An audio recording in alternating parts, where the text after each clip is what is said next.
I'm going to show you how to cultivate one of life's greatest pleasures, homegrown tomatoes. To be liberated from a lifetime of flowery, flavourless supermarket alternatives is truly divine. If you've never grown them, this could be the very reason you take up gardening. Tomatoes are a gateway vegetable. I'm at St Francis Theological College in Milton, Brisbane's inner west, and this is Old Bishopsbourne, built in 1868 for the first Anglican bishop of Brisbane. But I'm not here to study. The Baruna Farm Community Garden uses the old tennis court on the grounds to grow an abundance of tomatoes, enough to give you a masterclass in which varieties to choose and how to get the best out of them. I've been successfully growing tomatoes in the Sunshine State for 19 years, and the first and most important thing you need to know is timing is everything. While you can grow these plants all year round, fungal and pest attack is really worse in summer. So the best time to grow them is in the cool seasons. The seasons up here just don't conform to the European standards often worshipped by our southern neighbours. It's also vital to choose your varieties carefully. I've found pests like Helicoverpa caterpillars and fruit fly home in on classic large fruited varieties. They burrow in and then the fruit rot. I have a preference for cherry tomatoes because they just don't seem to get the same problems with caterpillar attack as other varieties. Now, tomatoes come in two basic groups. There's Determinate and Indeterminate. The Determinate varieties have a strong central leader and they tend to fruit in one large group and they're favoured by commerce, whereas the cherries are indeterminate. They have multiple branches, they fruit over a longer period of time, and of course they're much easier to grow. Over the years, I've experimented with different varieties of tomatoes in my warm climate garden in Brisbane, and these, through trial and error, are some of my favourites. Firstly, there's Mortgage Lifter, really big, juicy, meaty fruit. They're so big, they're about 800 grams per fruit. Then there's Apollo, a classic commercial tomato. You'll find these in the shops, very heavy cropping. Then there's Sweet Bite. This is probably the most popular homegrown tomato. It's a cherry and it grows up to 3 metres tall and they produce amazing quantities of fruit like these. They're quite tart and they can be very delicious. This is Lemon Drops. Now, if you have problems with acidity affecting your digestion, the yellow fruited tomatoes are your friends. And this one is a small bush and it has really pleasant acid-free fruit. For sentimental reasons, I've been growing green zebra for years. It was a favourite of my grandfather's. Green zebra always performs well in this climate and it's become a staple variety at home. And lastly, my current favourite is Stupese. It has really large ping pong ball sized fruit. They're incredibly juicy, but they also have that perfect balance between very sweet and tart fruit. It's a wonderful flavour experience.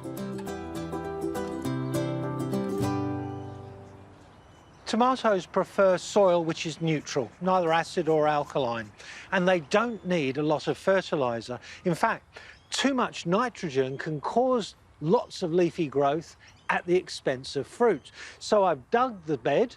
I'm now going to work in some compost. Now, one of the biggest problems with tomatoes is calcium deficiency, which causes blossom end rot. So as a precaution, I put half a handful of dolomite per square metre and you sprinkle that over. Rake it into the surface and you wait a fortnight for the chemical reaction to occur before you plant. Spacing is a key consideration for getting a successful crop of tomatoes in a warm climate. Small varieties like these, and these are Stupese, should be planted 60 centimetres apart, and that encourages good airflow between the plants. But larger plants like Sweet Bite prefer spacing of about 1 metre. Another really important element is plenty of room between rows. I like to leave 1 metre. and this helps to lessen the threat of fungal diseases that thrive in warm climates and love damp, still air. I like to plant the seedlings a little bit deeper in the soil than they were in their pots, and by doing this you extend the root system a little bit further up the stem. You see, I just put them so that the first pair of leaves are touching the surface of the soil, and they're growing in mounds. This is really important because it sheds heavy rainfall and irrigation water away from the base of the plants. It helps keep them healthy. When I've finished sowing, I water in with potash and apply it again 2 to 3 weeks later. Once they start flowering, I'll water again with potash, but it's really important to avoid getting the leaves wet at any stage of the plant's life. So always aim your hose or watering can at the base of the plant. And when it comes to mulching, don't. Allowing the soil to go a little bit dry in between waterings is actually good for the plants. It discourages disease. If you've got a balcony garden, don't despair. You can grow them really well in pots. Just choose a cherry variety, one of the smaller ones. Lemon drops will do the job perfectly. What you need is a 30-centimetre diameter pot, and when it comes to watering, put it in a saucer, and that way you can water at the roots. The trick is to water every day, give them consistent moisture, and that way the fruit will not split. Another tip is to remove side shoots to direct energy into fruit production. While Brisbane has the ideal temperatures for growing winter tomatoes, the occasional cold front can creep in. And when one is forecast, I reach for my net curtains.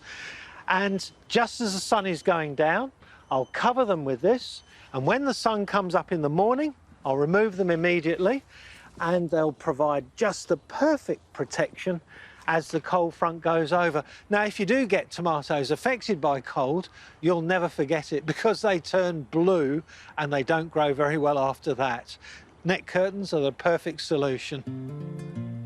As the plants flower and fruit, they will inevitably start to fall victim to unavoidable diseases. Canker is a given, but provided you establish them well and don't use too much nitrogen, they will continue to produce a good crop even while disease is present. Growing tomatoes in a warm climate doesn't have to be a battle.